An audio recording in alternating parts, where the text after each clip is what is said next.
आपला गुडघा जर दुखत असेल तर घाबरू नका.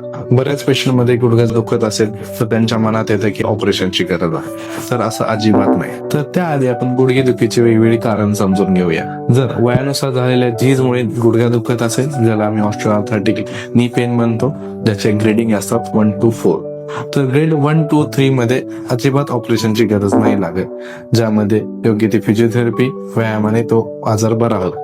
जेव्हा बोन टू बोन आर्थरायटिस असते, म्हणजेच ग्रेड 4 आर्थरायटिस, अशामध्ये आम्ही ऑपरेशनचा सल्ला देतो. जर कमी वयात गुडघा दुखत असेल तर त्याची वेगळी कारणे असू शकतात, जसं की गुडघ्यामधील सक्ती फाटणे, गुडघ्याभोवती असलेले लिगामेंट्सला इंजुरी असणे, गुडघ्याभोवती असलेल्या मसल्सला इंजुरी असणे. असे कारण असेल तो फिजिओथेरपी, एक्सरसाइजने बरे होतात. सोबत anti inflammatory medication, physiotherapy, regular एक्सरसाइजने बरे होऊन जातात. बहुतांश या पेशंटमध्ये पण ऑपरेशनची गरज नाही लागत.